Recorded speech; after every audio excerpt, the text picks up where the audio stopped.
Hey guys, hope everyone's having a safe and enjoyable holiday season so far. Today we're going to be briefly discussing the future of Monster Taming Directs and sort of reflecting on the one that just came out. We're pretty much going to be going over all of my thoughts around it, some of the critique and praise it's garnished, as well as whether or not this will be something that I'll continue to do, and if so, how frequently. So with all that being said, make sure to sit back, relax, and let's dive in.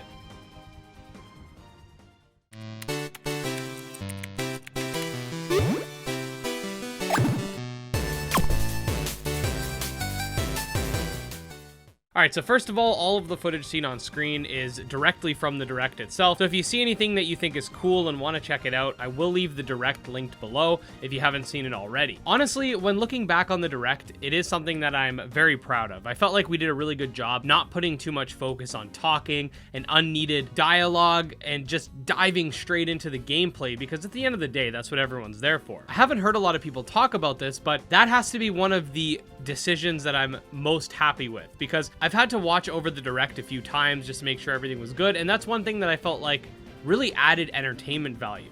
The fact that after roughly 1.5 minutes of us sort of introducing it, you're just thrown into all the amazing stuff with very small pieces of dialogue in between, just setting up the new categories. I've seen many game showcases and presentations where I'm just borderline yelling at my screen, telling people to shut up. I'm sure I've done that on live stream with you guys. So I do think that that part of the Direct was done really well, if I do say so myself. I did, however, have a few issues with the Direct looking back on it, and some of these were brought forth by you guys. A couple of sections could have used better audio adjustment, especially because people were likely watching on several different platforms, so just because it sounds good on my PC doesn't necessarily mean it's going to sound great on mobile phone speakers, television speakers, or whatever you guys are using to watch my video. I also want to discuss the structure of the Direct. While I do definitely think that the way we structured it was pretty good, starting off with some of the upcoming games that people were excited for, then going into some updates for already established titles, then we had some cool pixel art games, some games that break the mold, some hidden gem type games that not a lot of people know about, and of course at the end we had the awesome Dragon Rod stuff.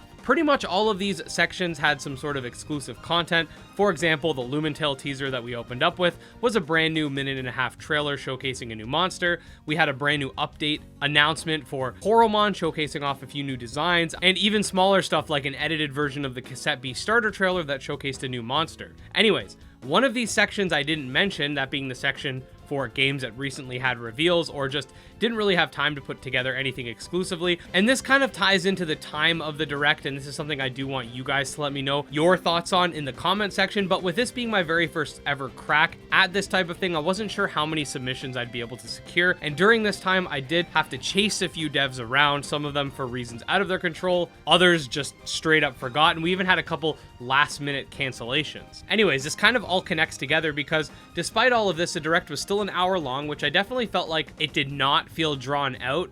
But I have seen both sides of the coin, some stating that an hour was too long, others stated that the hour went by super fast. So again, let me know your thoughts, but I was originally thinking that 40 minutes would be a good runtime for the event, but obviously we ended up with 20 more minutes of content. That said, the runtime was in part filled up by a few games that already had public reveals and were sort of just being allowed to participate because they wanted to. For example, Ova Magica had their recent trailer that was already public. The Temtem presentation was sort of stitched together by me because I was actually just given some different images and small clips from Crema, but they were kind of like dumped into a folder, so I had to kind of make a little trailer-esque thing out of them, but that information was public. The Palworld trailer was the exact same trailer that launched 2 weeks prior, and I had been in talks about getting something exclusive from them, but the time frame just didn't really match up. And then finally we had the Tales of Tenerio showcase, which was essentially just the 6-second teaser at the end of the trailer that was showcased with their own Direct a few weeks prior. That said, I've had a lot of people comment or DM me saying that they felt that that section was a little bit redundant since this is stuff that was already public, and I can definitely understand that point, because at what point do we allow non-exclusive content for the Direct? A lot of developers put forth some really amazing trailers and showcases, and I feel like that's sort of what the Direct is all about. New exclusive monster taming content for you guys. Again, this is not to bash any of those developers mentioned. Like I said, a lot of them had recent showcases and the timing just didn't line up. For example, Tales of Tenerio, like I said, had their own Direct a few weeks before. Palworld was literally present at an expo 2 weeks before the event. So I cannot fault those developers for not being able to put something together so close. But regardless, if the direct is too long, that would be the first section I would cut out, because obviously I have to prioritize new exclusive content rather than content that you may have already seen. So yeah, let me know what you guys think about that. Do you think I should cut out that section for next time? Next, let's talk about some of the submissions. All of the accepted submissions were pretty good examples of what is sort of expected with this type of event. With this being the first one and me having to filter in and out some of these submissions, it is a huge release that it's finally public, so there is a sort of clear understanding of what types of submissions are considered for a direct styled presentation. I had a lot of developers send me submissions that didn't really make the cut for a presentation like this. For example, I've had a lot of art sent to me, just either digital art or art on paper or whatever. I've had a lot of really early gameplay footage that just didn't meet the standard of some of the other games and stuff like that. There's also even been textual concepts that don't even have any sort of visual representation, let alone gameplay. Like,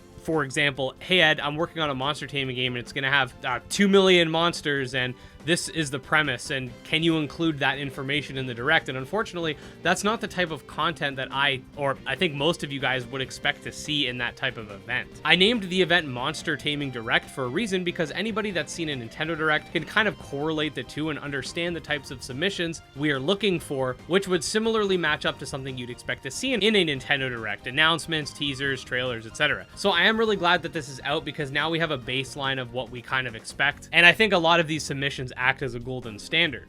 Speaking of which, yes, the Monster Taming Direct, in my opinion, was a huge success, with us having an average of roughly 800 viewers concurrently, peaking at almost 900 during the live premiere, and it gaining roughly 4,000 views in the first 90 minutes. If you're not too keen on analytics and stuff like that, concurrent live viewers is very different from just views. A view is just someone clicked on the video and watched it for a couple minutes. A live viewer means that they're specifically there and they're being retained during that time. If we have an average of 800 people sitting there watching at the same time, that doesn't mean the same 800 people are there the whole time. That means there's people coming in and out, and that's just sort of like an average. Just think of live streaming on Twitch or YouTube. If a YouTuber with 100,000 subscribers is live streaming, it's not that crazy for some of them to have 100 concurrent viewers. But if they put out a video that got 100 views, that would be very low for their channel size. I personally upload pretty much twice a day, and I have a lot of different types of fans watching different types of content. And while under the Monster Taming umbrella, a lot of people that like a couple Monster Taming games aren't going to like a lot of the others. So given the frequency of my uploads and the wide array of stuff we cover, it makes sense that I'm not pulling in like 10 to 20K per video,